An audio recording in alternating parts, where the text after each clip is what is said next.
حضور سید عالم صلی اللہ علیہ وسلم نے ارشاد فرمایا، 7 شخص ایسے ہیں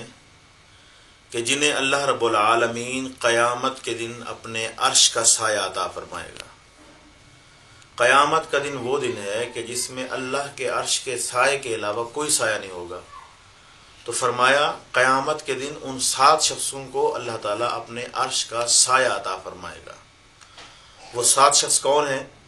حدیث پاک میں آتے حضور سید عالم صلی اللہ علیہ وسلم نے ارشاد فرمایا، پہلا وہ شخص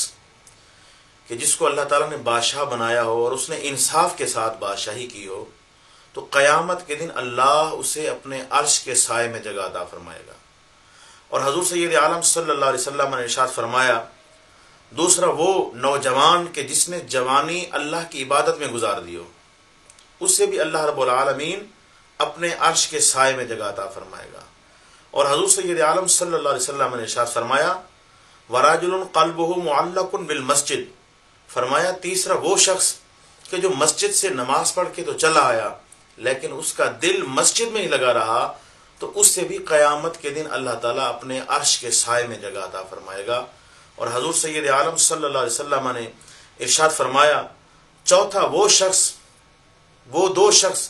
کہ جو اللہ کے لیے محبت کرتے ہوں، یعنی ملاقات کرتے ہوں تو اللہ کی رضا کی خاطر، اللہ کی محبت کی خاطر، اور جدا ہوتے ہوں تو اللہ کی رضا کی خاطر، اللہ کی محبت کی خاطر، اللہ تعالیٰ انہیں بھی اپنے عرش کے سائے میں جگہ عطا فرمائے گا۔ اور اسی طرح حضور سید عالم صلی اللہ علیہ وسلم نے ارشاد فرمایا، 5واں وہ شخص کہ جسے مقام و مرتبے والی، دولت والی خوبصورت عورت نے زنا کی دعوت دی ہو، اور لیکن اس نے کہا ہو کہ میں اللہ سے ڈرتا ہوں، اور اللہ کے ڈر کی وجہ سے وہ اس سے دور ہو جائے، تو اللہ تعالیٰ اس سے بھی قیامت کے دن اپنے عرش کے سائے میں جگہ عطا فرمائے گا۔ اور حضور سید عالم صلی اللہ علیہ وسلم نے ارشاد فرمایا کہ 6واں وہ شخص کہ جو اس انداز میں چھپا کر صدقہ دے